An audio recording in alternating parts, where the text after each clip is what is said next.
오늘 말씀은 고린도전서 4장 10절에서 21절 말씀입니다. 제가 먼저 읽겠습니다.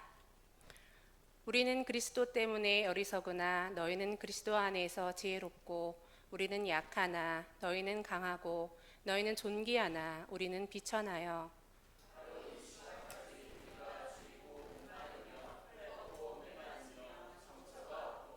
또 수고하여 친히 손으로 일을 하여 모욕을 당한즉 축복하고 박해를 받은즉 참고,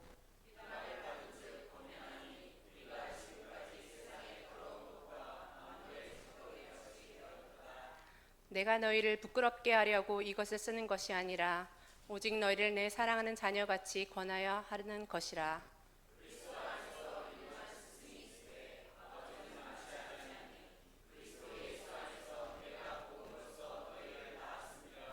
그러므로 내가 너희에게 권하노니 너희는 나를 본받는 자가 되라.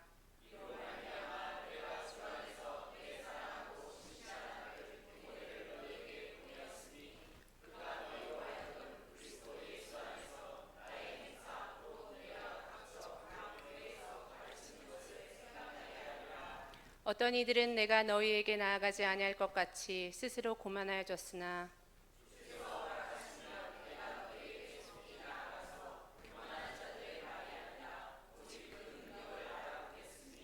하나님의 나라는 말에 있지 아니하고 오직 능력에 있음이라.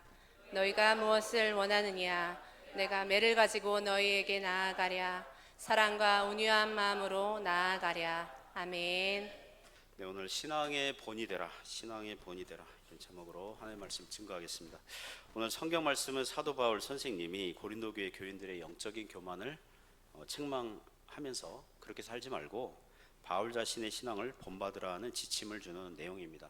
오늘 설교를 통해서 좋은 신앙생활의 본은 무엇인지 나누기 원합니다. 그리고 성도로서 교회에서 어떻게 신앙생활을 해야 될지 그런 교훈을 나누고자 합니다. 몇 가지 교훈으로 은혜를 나눌 때에 하나님의 큰 은혜가 있길 바랍니다.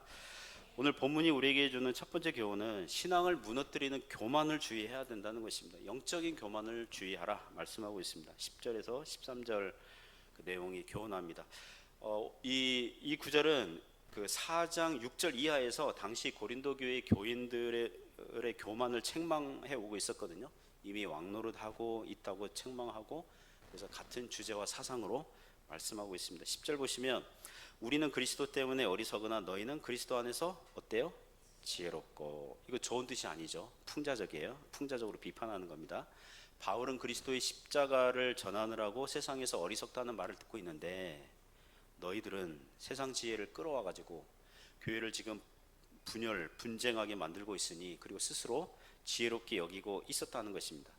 그리고 우리는 약하나 너희는 강하고, 바울은 툭하면 고난받고 감옥에 갇히고 사람들의 비방의 표적이 되어서 약했습니다. 그러나 고린도 교회 교인들은 남을 판단하는 강한 자들이었다는 것입니다.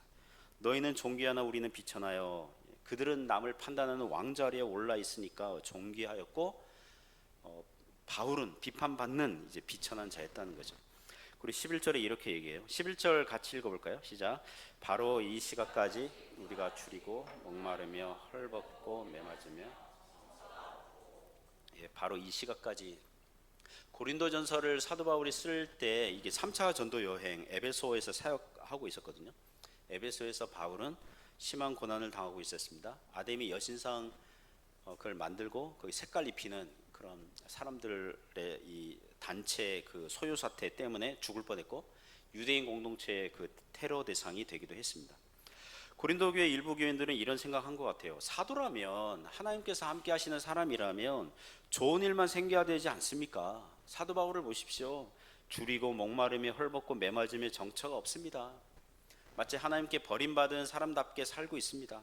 그런 사람이 어떻게 사도가 됩니까? 예수님 믿으면 형통하고 번영하고 성공해야 되는데 늘 실패하고 늘 안 되고 늘 좌절하는 사람을 어떻게 우리가 사도로, 우리 신앙의 모델로 삼을 수 있겠습니까? 라고 했던 것 같습니다. 사도 바울은 줄이고 목마르며 헐벗고 매맞으며 정처가 없는 인생이 도리어 사도의 표시요 예수님의 제자된 모습이라고 말을 하고 있는 것입니다. 제가 설교 준비하면서 이 구절에서 사도 바울에게 좀 미안하더라고요. 요새 날씨가 후덥지근하니까 집에서는 뭘 킵니까? 에어컨을 그냥 빵빵하게 킵니다. 집에서 시원하게 에어컨을 지금 끼고 삽니다. 설교 준비하는데 이 구절에서 제 스스로에게 질문했습니다. 나는 줄이고 목마름에 헐벗고 메마짐에 정처가 없는가? 줄이고 목마르면 냉장고 열면 돼요. 냉장고 안에 먹을 거 많거든요. 배고프면 와인만 시키면 돼요. 그렇잖아요. 정처가 없습니까? 우리 주님은 머리 둘 곳이 없으셨고 바울도 정처가 없다고 그랬어요. 근데 저는 방 2개짜리 거실 에어컨 잘 나오는 집에 있고, 물론 우리도 내일 일을 잘 모르고 장래 불확실성이 있지만 중국에서 잘 안 되면 어디 가면 돼요? 갈 데 없어요? 한국 가면 돼요. 고국으로 돌아가면 되잖아요. 막 정처 없고 뭐 이럴 정도는 아니잖아요. 좀 사도 바울에게 미안한 마음이 들더라고요. 계속 보면 12절에 이렇게 나오죠. 또 수고하여 친히 손으로 일을 하며 모욕을 당한 즉 축복하고 박해를 받은 즉 참고, 13절 비방을 받은 즉 권면하니. 당시 헬라 사람들은 손으로 일을 하는 것을 천대시 여겼습니다. 사도 바울은 그거 한 거죠. 그거 모욕을 당하고 박해를 당하고 비방을 당했지만 예수님께서 욕을 받으시되 욕으로 갚지 아니하신 것처럼 사도 바울은 도리어 축복하고 참고 권면했다는 것입니다. 사도행전에 나오는 사도 바울 그 전도 활동을 보십시오. 빌립보에서 그 일방적으로 매를 맞고 감옥에 갇히거든요. 로마 시민권자라는 말도 하기도 전에 점치는 여종을 고쳐주는 바람에 그 주인들이 화가 나가지고 수입원이 끊겼잖아요. 사도 바울을 로마 사람들이 그 받지도 못할 풍속을 전한다, 그렇게 고발을 해가지고 이 관원들이 재판을 해야 되거든요. 그 사도 바울의 그 법적 변호도 들어야 되는데 그거 없이 일방적으로 매질을 해가지고 감옥에 집어넣거든요. 그 다음날 이제 석방을 하려니까 그제야 사도 바울이 우리 로마 시민권자인데 어떻게 재판도 없이 이렇게 일방적으로 이렇게 대우하면 되겠냐, 이렇게 따지거든요. 언제요? 매 맞을 거 다 맞고 감옥에 갇히고 이제 석방을 시키려니까. 빌립보 교회에 전도한 사람들이 있는데 이대로 도시를 떠나면 안 되거든요. 로마 시민권자라고 밝히고 교회를 보호하려는 입장에서 이 로마 시민권자 언급을 한 거죠. 나중에 사도행전 21장 22장 가면 그 예루살렘에서 사도 바울이 유대인들에게 잡혀서 집단 폭행을 당합니다. 그때 로마 천부장이 바울이 누군지는 모르고 일단은 구출을 합니다. 지금 질서가 어지러우니까 구출을 하죠. 그래서 군대 요소로 안전하게 데리고 갔는데 유대인들은 뒤에서 따라오면서 저놈 죽여라, 저놈 죽여라 외치면서 막 흥분하고, 사도 바울이 로마 요새 거기 계단이 있었기 때문에 그 천부장에게 내가 좀 우리 유대인들에게 말할 수 있는 기회를 달라. 그래서 계단 위에 올라가서 말하잖아요. 뭐라고 얘기합니까? 이 나쁜 놈들아, 그럽니까? 이 불법한 아무 잘못 없는 나를 왜 집단 폭행했느냐 합니까? 아니에요. 성경 보면 부형들아, 아버지와 형제들아, 내 말을 좀 들어봐라. 내가 어떻게 예수님을 믿게 되었고 예수님을 전하는 사도가 되었는지 구구절절히 얘기하거든요. 어떤 모양새로요? 집단 폭행 당해가지고 막 눈 찢어지고 코피 막 입에서 피 나오고 옷이 막 찢겨지고 온몸에 멍들고 막 거짓골로 그렇게 합니다. 무엇입니까? 모욕을 당한 즉 축복하고 박해를 받은 즉 참고 비방을 받은 즉 권면해요. 그리고 13절 후반절 보시면 우리가 지금까지 어떻게 됐습니까? 세상에 더러운 것과 만물의 찌꺼기 같이 되었다. 세상에 더러운 것, 집안 더러우면 어떻게 해요? 청소합니다. 제거 대상입니다. 사도 바울은 제거 대상과 같은 사람이라는 거예요. 만물의 찌꺼기, 써야 할 것을 쓰고 찌꺼기가 나오면 어때요? 버려요. 찌꺼기, 버려야 되는 사람. 세상의 더러운 것과 만물의 찌꺼기에 해당하는 이 헬라어 단어가 고대 사회의 범죄자를 설명할 때 사용하는 단어라고 합니다. 자, 어느 도시에 흉년이 왔어요. 전쟁의 위험이 있어요. 재앙이 왔어요. 그러면 우상신에게 인신 제물을 드렸어요. 그러니까 바다에 사람을 빠뜨리거나 사람을 인신 제물로 드렸어요. 그때 인신 제물에 해당하는 사람을 누구를 할까요? 그 도시에서 가장 악질적인 범죄자, 수감되어 있는 죄수, 그들 중에 한 명을 그렇게 하는 거예요. 왜요? 얘는 없어도 돼요. 제거해도 돼요. 바다에 던져도 되고 인신 제물로 불태워서 죽여도 돼요. 그런 존재처럼 여김을 받았다는 것입니다. 사도 바울이 이런 말을 하는 이유가 무엇입니까? 고린도 교회 교인들이 영적으로 교만하기 때문에 그런 거예요. 그 출애굽 이스라엘 백성들 같지 않습니까? 기껏 구원해 줬더니 물레나라 만나 메추라기를 이렇게 주니까 또 다른 거 없냐? 예? 애굽에 있었을 때는 먹은 게 다양했는데 좀 참치 샐러드도 주고 연어 샐러드도 주고, 예? 좀 다양한 걸 달아. 고기도 좀 주고 기껏 구원해 줬더니 40일 정탐하고 돌아와서 10명이 부정적인 보고하잖아요. 그거 채택하거든요. 2명은 믿음의 보고 긍정적인 보고하는데 갈렙과 여호수아가 그들은 우리의 밥이다. 저희 가서 밥이나 먹으라. 잠깐만 이러고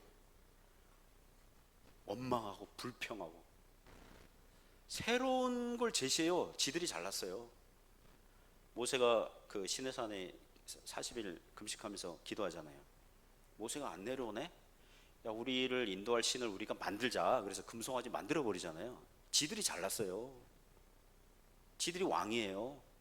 교만해요. 마치 그런 것처럼 하고 있다고요. 그 고린도 교회 신앙생활이 거기 이제 오버랩이 되는 거죠. 제 신앙생활을 돌이켜 볼 때 언제 가장 교만했나 보니까, 물론 지금도 교만하지만 제가 막 신학교 졸업했을 때, 여러분 그 교회 청년으로 살다가 지내다가 소명받아서 신학교 딱 갔다 오니까 어때요? 귀는 커지고요, 머리 커지고요, 눈은 막 날카로워지고요, 막 교만해하는 거죠. 다 그런 건 아니고 제가 그랬대요. 제가 신학교 졸업할 때 가장 교만했어요. 전도사 시절에 제가 섬겼던 담임 목사님이 계신데 그 아버지 목사님으로부터 담임 목사 자리를 물려받았거든요. 그 당시는 목회 그 세습에 대해서 이 비판이 공론화되지 않았던 때였어요. 그냥 한 100여 명 모이는 교회 그렇게 했어요. 뭐 그러려니 해가지고. 물론 그 당시 제가 20대 말이었기 때문에 젊고 젊은 제가 제 눈에는, 이 전도사 눈에는 좋아 보이지 않죠. 설교하거나 목회 하시는 그거 보면서 제가 높은 점수를 주지 않았어요. 그러니까 어떤 생각하게 됐냐면 차라리 내가 해도 더 잘하겠는데? 이런 생각이 들었어요. 무식하면 용감하다고 그래가지고 제 고향 제주도에 가서 교회를 개척할 생각을 하고 제주도에 내려갔어요. 한 1년 가까이 개척 준비했는데 결론부터 얘기하면 이것저것 다 해봤는데 안 되더라고요. 대학교 기독동아리 뭐 간사도 해보고, 제 아내는 어린이 전도협회 거기 배워가지고 세수식반 매주 토요일마다 동네 어린이들 전도해가지고 집에 데려와가지고 막 복음 전하고 뭐 애들 간식 뭐 먹이고 했는데 안 돼요. 돈도 다 까먹고. 그래서 그 지역에 있는 교회 전도사 면접 보고 다시 들어가야 했습니다. 그때 그 시절 돌이켜보면 제 인생의 흑역사예요. 흑역사. 그런 과정을 겪으니까 교회를 담임하는 목사님들이 새삼 위대해 보이는 거예요. 예전에는 별로 점수를 안 줬던 목사님인데 나름 하나님께서 사용하시고 또 그 정도 교회를 목회하는 실력도 이게 그냥 쉽게 만들어진 게 아니구나라는 걸 깨달았습니다. 그 이후로는 교회에서 나가라고 하기 전에는 이제 계속 버티는 거를 제 인생의 좌우명으로 삼고 살고 있죠. 성도들이 자신을 다른 사람과 비교해서 더 지혜롭고 더 강하고 더 존귀하고 더 잘났다고 여기는 순간 하나님의 고난의 학교에 더 훈련 받아야 돼요. 영적으로 교만하면 하나님께서 사용하시지 않습니다. 바른 신앙생활이 무너지는 것입니다. 바른 신앙생활을 무너뜨리는 이 영적인 교만을 주의하시기 바랍니다. 사랑하는 성도 여러분, 영적 교만 조심하십시오. 겸손하게 주님 앞에 나아갈 수 있기를 축복합니다. 두 번째 교훈은 신앙생활의 본이 되라는 것입니다. 14절부터 17절에서 교훈하고 있습니다. 한번 읽어볼까요? 14절부터 17절까지 같이 읽습니다. 시작. 하려고 이것을 쓰는 것이 아니라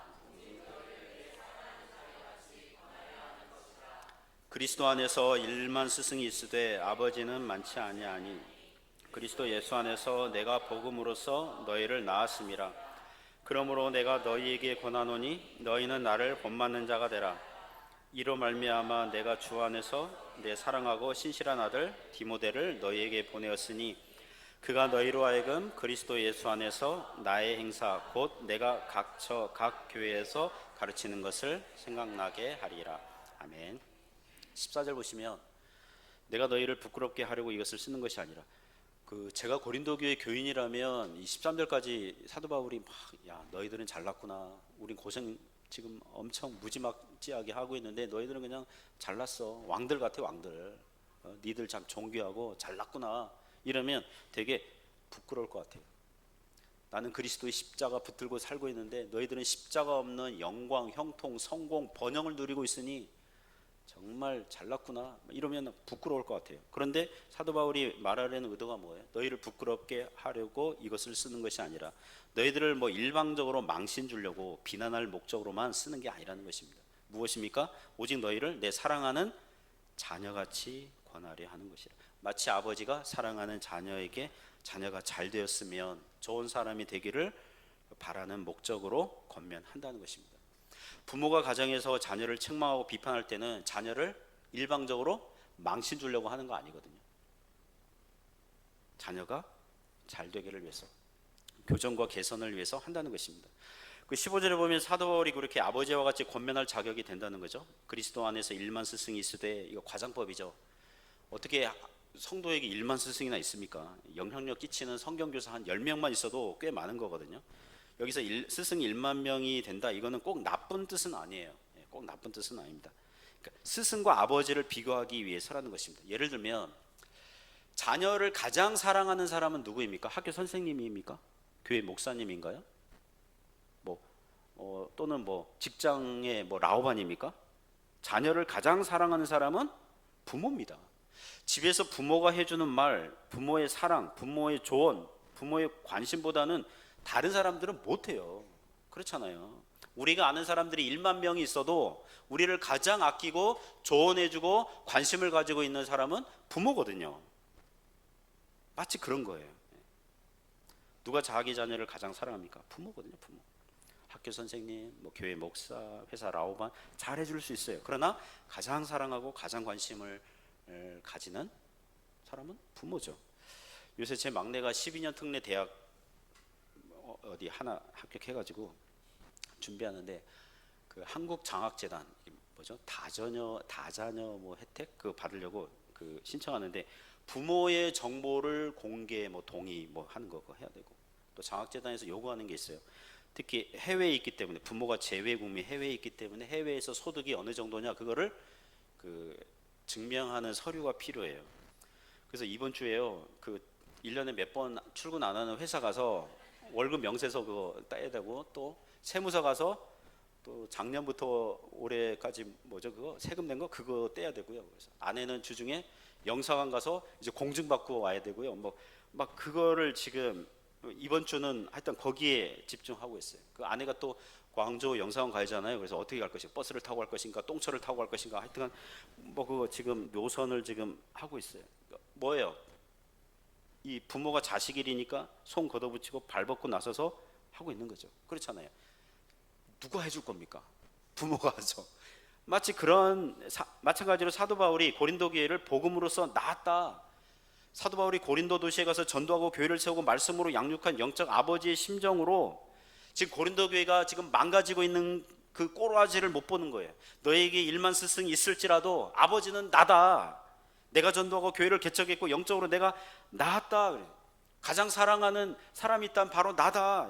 그렇게 하는 거예요. 그러면서 뭐라고 권면합니까? 16절 보시면, 그러므로 내가 너희에게 권하노니 너희는 나를 본받는 자가 되라. 사도 바울이 교만해서 이런 말 하는 거 아니에요? 지금 교회는 십자가 없는 영광, 십자가 없는 성공, 그 길을 가고 있거든요. 세상 지혜를 의존해서 신앙생활을 하고 있거든요. 섬기는 신앙생활을 해야 되는데 왕노릇하고 있거든요. 그래서 그들은 겸손하게 은혜를 받을 생각하지 않고, 바울은 말이야, 바울이 어떻고 아볼로가 어떻고 게바는 어떻고 말이야, 그쪽 이 파벌을 형성하고 평가하고 평론하고 있었어요. 그러면 안 된다는 거예요. 나를 본받아라. 뭘 본받으라는 것입니까? 사도 바울이 자기를 부인하고 자기 십자가 지고 주님 따라가는 신앙의 본을 배우라는 것입니다. 예수 그리스도와 그가 십자가에 못 박히신 복음을 붙들어야 한다는 것입니다. 사랑하는 성도 여러분, 신앙생활할 때 여러분이 선수처럼 뛰어야지 평론가처럼 해설가처럼 되어서는 안 됩니다. 요새 축구 경기 하죠. 야구 경기 합니다. 해설자들이 있습니다. 해설자들이 누가 해요? 전직 운동선수들이 합니다. 그들의 설명을 들으면 그 경기를 보는 재미가 있고 이해가 깊어져요. 하지만 그 그 해설자들에게, 이미 은퇴한 그 해설자들에게 직접 경기장에서 뛰라 그러면 그 현직 선수들보다 잘 뛸까요? 못 뛸까요? 못 뛰죠. 말은 잘해요. 해설은 잘할 수 있어요. 그러나 직접 뛰어보라 그러면 못 뛸 거예요. 이미 은퇴했기 때문에. 관객들, 청중들, 구경꾼들은 어떻습니까? 더 못할 거예요. 그런데 다 전문가예요. 다 전문가입니다.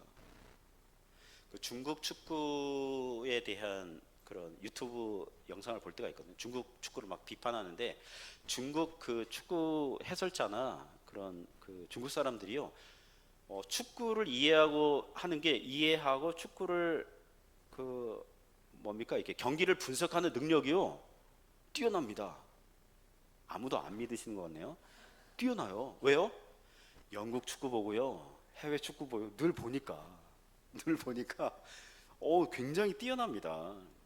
그러나 실제로 뛰어보라 그러면 잘 안 되는 거죠. 이와 같이 우리는 신앙생활을 해설가처럼, 평론가처럼, 관중이나 구경꾼처럼 하면 안 되는 것입니다. 실제로 뛰어야 되는 거예요. 우리 교회는 해외에 있는 교회니까 방문자들 있고 잠시 해주에 거주하는 동안 교회를 출석하는 교인들도 있어요. 하지만 영적으로는 교회의 보편성을 믿어야 될 줄 믿습니다. 우리 교회에서 신앙생활을 하는 모습이 영적인 현주소예요. 어떤 사람이 이렇게 얘기할 수 있어요. 목사님, 한국에서 신앙생활을 할 때는 바울처럼, 베드로처럼 신앙생활을 잘했습니다. 그러나 해외에 오니까 한국에서처럼 열심히 내지 못해서 지금은 거의 가룟유다로 변해가고 있습니다. 뭐 이렇게 변명할 수 있어요. 저는 그 변명 믿지 않아요. 예전에도 그랬을 거예요. 교회의 보편성이에요. 여기서 신앙생활을 게을리하는 사람은 이전에 한국에서 혹은 다른 지역의 교회에서는 열심히 했다는 말을 저는 믿지 않아요. 여기서의 신앙생활은 그 성도가 그동안 주님을 어느 정도 사랑하는지, 주님의 몸된 교회를 어떻게 생각하는지 알 수 있는 영적인 현주소예요. 기도할 때 주의해야 될 게 있어요. 특히 대피 기도하시는 분들이 주의해야 될 거 있어요. 이런 분들이 있을 수 있잖아요. 내 교회는 한국에 있는 교회야. 모 교회가 내 교회고 여기는 잠시 지내고 있어. 해주교회는 내 본 교회가 아니야.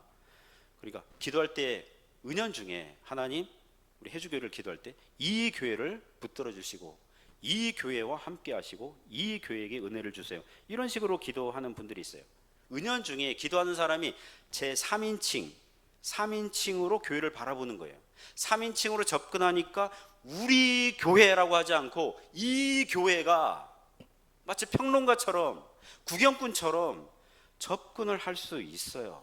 그 주의해야 돼요. 자기는 그 교회에서 빠져나와 있어요. 제3의 관점으로 평론가와 해설가와 관중과 구경꾼처럼 볼 수 있어요. 이 교회를 불쌍히 여겨주세요. 그게 아니고 우리를 불쌍히 여기소서, 이렇게 기도할 수 있길 바랍니다.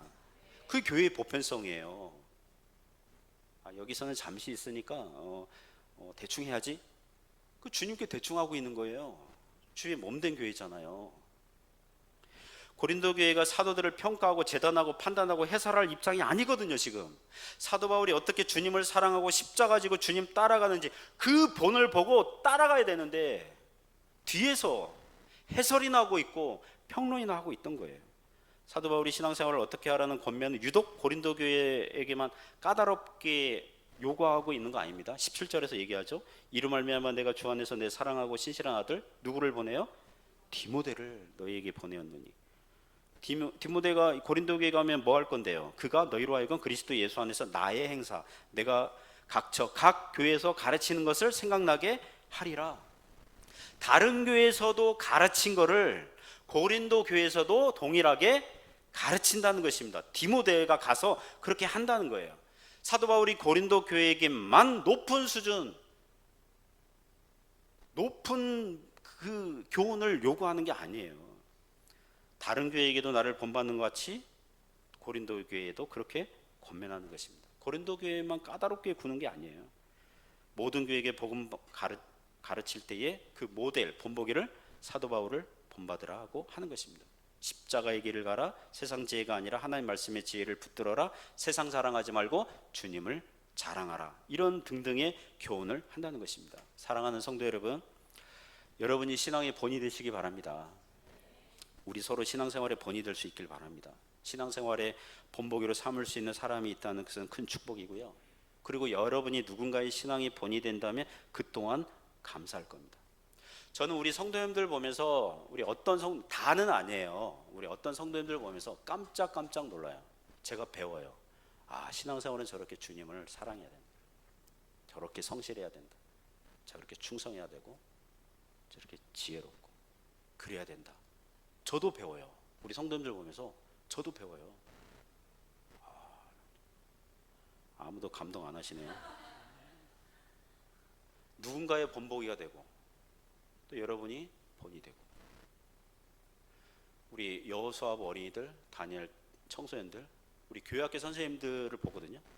나도 나중에 커서 교회 선생님이 돼야지 라고 마음을 먹는다면 철든 학생이기도 하겠지만 좋은 본을 선생님들이 보여주는 거죠. 마치 그런 거죠. 여러분의 자녀들이 아빠 엄마를 보면서 나도 예수님 믿는 아빠 엄마처럼 되고 싶어 라고 그런 칭찬과 기대감을 갖는다면 여러분 잘하는 겁니다. 아무도 아멘 안 합니다. 지금 신앙생활의 평론가나 해설가가 아니라 직접 현장에서 뛰고 섬기는 신앙의 현직 선수들이 되시기를 축복합니다. 세 번째 교훈은 신앙생활의 열매를 맺는 성도가 되라는 것입니다. 18절에서 21절에서 교훈합니다. 18절 보시면 어떤 이들은 내가 너희에게 나아가지 아니할 것 같이 스스로 교만하였었으나, 이 사람들은 사도 바울을 대적하는 거짓 교사들로 보입니다. 고린도 전후서를 보면 사도 바울의 사도권을 공격하는 사람들이 있었어요. 고린도 후서 초반에도 보면 사도 바울이 고린도 방문한다 그래 놓고 방문 안 한 걸 가지고 비난하거든요. 참 신실하지 않은 것 같아. 말만 앞서는 사람 같아. 우리를 차별 대우하는 것 같아. 이런 비난을 하거든요. 그리고 이번에도 디모데를 보내는 거 보니까 바울 자기는 오지 않는 것 같아. 이렇게 비난을 했겠죠. 그래서 19절 보시면 주께서 허락하시면, 바울이 고린도에 오지 못하는 것은 아직 주님의 허락하심을 못 받았기 때문이라는 걸 전제하고 있죠. 지금 3차 전도 여행 에베소 사역 마치고 이제 빌립보에 가서 고린도 후서를 기록하고 나서 그 다음에 실제로 이제 고린도에 이제 방문하게 돼요. 내가 너희에게 속히 나아가서 교만한 자들의 말이 아니라 오직 뭘 알아보겠다고 합니까? 그 능력을 알아보겠습니다. 20절 같이 읽을까요? 하나님의 나라는 말에 있지 않고 오직 능력에 있습니다. 이 말씀의 뜻은 다음과 같습니다. 고린도 교회 안에서 활동하고 있는 거짓 교사들이 세상 지혜와 웅변 기술, 세상 철학 사상 등으로 교인들을 호리고 있었어요. 각색하면 그들은 다음과 같이 말했을 겁니다. 우리는 소크라테스, 플라톤, 아리스토텔레스를 잘 아는데 사도 바울은 그 위대한 철학자들을 잘 모르는 것 같아. 우리는 웅변 기술을 배웠고 논리학을 배웠고 수사학 말을 어떻게 할 것인가, 사람들을 설득하는 그런 방법을 배웠는데 사도 바울은 글은 잘 쓰는데 설교하거나 연설하거나 이제 강연하면 잘 못하는 것 같아. 이렇게 깎아내렸다고요. 우리가 사도 바울보다 더 나아. 이런 식으로 말했을 겁니다. 사도 바울이 그들에게 얘기하는 거예요. 그들의 말이 아니라 그 능력을 알아보겠다. 하나님 나라는 말에 있는 게 아니라 오직 능력에 있다. 이건 뭐냐 하면 말이나 설교나 연설, 강론 자체를 중요하게 여기지 않겠다는 게 아니라 성령님께서 언제 역사합니까? 무엇을 사용해서 역사합니까? 전도자가 전하는 복음 전도의 말씀을 통해서, 말을 통해서, 전도자의 말씀을 통해서, 성경 말씀을 통해서 사람들의 심령을 감동시키고 회심시키는 줄 믿습니다. 바울의 의도는 그래 너희들이 그 말로, 그 잘난 세상 지혜와 웅변과 수사학 기법으로서, 철학자들의 그 사상으로서 얼마나 많은 사람들을 전도했고 회심했고 구원의 열매를 맺었는지 내가 한번 볼 거야. 내가 한번 확인해 볼 거야. 그런 거거든요. 저는 이게 문과 출신이어 가지고요. 그래서 그런지 그 철학, 역사 이런 거 되게 좋아해요. 그리고 책 읽는 걸 되게 좋아해요. 예를 들면 설교 준비하다가 너무 집중해 가지고 약간 쉬고 싶잖아요. 그러면 뭐 하냐면 네이버 검색해 가지고 플라톤의 이데아론 이렇게 딱 읽고, 스피노자의 범신론 있고 이렇게 그러면은 이해가 쏙쏙 돼요. 니체의 영겁회귀론 이런 왜 어떤 분들은 짜증 내십니까? 막 그렇게 그 어떤 분은요, 그 청소년 때 수학을 되게 잘하는 어떤 분 얘기가 들어보니까 인생 살다가 스트레스 받으면 뭐 해요? 수학 푼대요. 정석 수학을 꺼내가지고 수학을 푼대요. 나는 그 얘기 듣고 굉장히 스트레스 받았어요. 전 수학을 잘 못했거든요. 그러니까 이 경향, 체질 뭐 이런 게 있는 거죠. 그 철학자들 주장 들어보면 통찰력을 얻어요. 요새 목요일 날 그 우리 자매님들 성경 공부반 2교시가 근대교회사거든요. 근대교회사를 설명하려면 근대 철학을 빼놓고는 할 수가 없어요. 왜냐하면 철학이 교회에 영향을 끼쳤기. 지금은 과학이, 잘 들어보세요. 성경 말씀은 그렇지만 과학적 사실은 이겁니다. 그러면 어디에 더 무게를 두세요, 여러분? 성경이에요, 과학이에요? 현대인들이요, 과학에, 우리는 믿음이 있는 사람은 성경에 두지만 과학이 뭐 그러면은 그렇잖아요. 지구 중심으로 우주가 돌아요? 태양 중심으로 지구가 돌아요? 지구 중심이라고요? 과학적 설명은 태양을 중심으로 이 별들이 돌잖아요. 그렇잖아요. 근데 태양에는 인격체가 살지 않아요. 누가? 지성, 생각할 수 있는 생물체가 어디 살아요? 지구에 살아요. 우리가 입장에서 보면 해가 동쪽에서, 과학적 설명은 뭐 이렇게 한다 하더라도, 알겠어, 그만두겠습니다. 이제 지금 어쨌든 이제 근대 교회 역사하려면 근대 철학자들 이렇게 데카르트, 뭐 베이컨, 로크, 뭐 홉스, 막 이런 사람들 있잖아요. 막 이렇게 하는데 어디로 가요? 그 기원전, 주전 300년대, 400년대 그 고대 그리스 철학자들, 소크라테스, 플라톤, 아리스토텔레스에게 가요. 그들이 얘기한 거를 얘기하고 있는 거예요. 서양 철학사는 플라톤의 각주다, 아리스토텔레스의 해설이다, 이런 설명이 있거든요. 그러면 거기 또 가서 이렇게 얘기하고 뭐 하는데, 이렇게 철학자들 주장을 읽어보면 하나님께서 사람의 이성, 지성, 이해력을 얼마나 큰 축복과 은혜를 주셨는지를 깨달아요. 정말 놀라워요. 정말 사람들 똑똑합니다. 정말 똑똑해요. 그러나 하나님 없는 철학은 인간 이성을 지나치게 높여서 모든 진리 판단의 기준으로 삼아요. 우상 숭배입니다. 이것도 하나님 없는 철학은 그것 자체가 우상 숭배예요. 지금은 과학이 거기 자리 잡고 있어요. 어쨌든 철학 역사가 말해줘요. 철학 사상과 주장들이 사람을 죄에서 구원하는 거 아닙니다. 소크라테스가, 플라톤이, 아리스토텔레스가 구원하는 거 아닙니다. 공자와 맹자가 구원하는 거 아닙니다. 무엇이 구원합니까? 복음이 사람을 구원하는 줄 믿습니다. 전도자가 복음을 전할 때에, 예수 그리스도와 그분이 십자가에 못 박히신 것을 전할 때에, 그 의미가 무엇인지를 설명할 때에 성령께서 듣는 사람들의 귀를 여시고 마음을 여시고 영혼을 거듭나게 하셔서 회심하고 구원받게 하는 줄 믿습니다. 그게 하나님의 나라는 말에 있지 아니하고 오직 능력에 있다는 뜻입니다. 그리하여 21절 보면 고린도 교회에게 회개해라, 변화된 삶의 열매를 보이라는 뜻에서 21절 이렇게 얘기하죠. 같이 읽어보겠습니다. 너희가 무엇을 원하느냐? 내가 온유한 마음으로 나아가랴. 만일 교회가 사도 바울의 권면을 듣고도 회개하지 않는다면 바울은 무엇을 가지고 교회에 가겠다는 거예요? 매를 가지고 가겠다. 매를 가지고 자녀를 징계하는 엄격한 아버지처럼 가겠다, 그거죠. 그러나 바울의 권면을 듣고 회개한다면, 삶의 태도를 바꾼다면, 신앙의 열매를 맺는다면 무엇을 가지고 가겠다 그럽니까? 사랑과 온유한 마음으로 가겠다. 온유하고 부드러운 아버지와 같이 나아가겠다는 것입니다. 그러니까 회개하고 삶의 태도를 바꾸고 신앙의 열매를 맺으라는 것입니다. 만일 어느 주일에 제가 오목사가 설교 시간에 얼굴은 막 화가 난 것 같고 입에 막 거품 물고 막 야단치는 것 같고 설교 음성을 한 옥타브 올려가지고 고래고래 소리 지른다면 무슨 뜻입니까? 오늘은 오목사님이 뭘 가지고 나왔어요? 매를 가지고 나왔구나. 우리가 회개해야 되겠구나. 변화가 필요하구나. 이렇게 여기시면 됩니다. 그렇게 생각하지 않고 오목사님이 집에서 안 좋은 일이 있으셨나 보다, 사모님하고 부부싸움 했나 보다, 오목사님이 가뜩이나 속이 좁은 사람으로 알고 있는데 무슨 스트레스 받아가지고 기분 나쁜 일이 있구나, 이렇게 엉뚱한 쪽으로 빠지시면 안 돼요.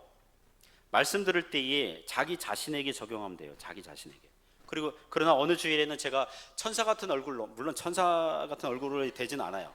부드러운 얼굴로 설교하고 온유하게 한다면 뭡니까? 신앙생활을 교회가 충성되게 주님을 잘 섬기고 있구나. 그렇게 생각하시면 돼요. 그렇게 생각하지 않고 목사님 뭐 복권이라도 당첨되셨나? 뭐 이렇게 기분이 좋으신 그런 게 아니라 사랑과 온유한 마음으로 설교한다면 신앙생활을 바르게 하고 있구나. 계속 그렇게 하십시오라고 지금 하고 있구나. 그렇게 여기시면 돼요. 사랑하는 성도 여러분, 신앙을 무너뜨리는 신앙의 독소, 영적 교만을 멀리하시기 바랍니다. 신앙이 본이 되는 성도들이 되십시오. 그리고 주님과 교회를 사랑하는 좋은 모범이 되시기 바랍니다. 무엇보다도 신앙의 열매, 변화와 회개, 성장의 열매 맺는 성도들이 되시기를 주님의 이름으로 축복합니다.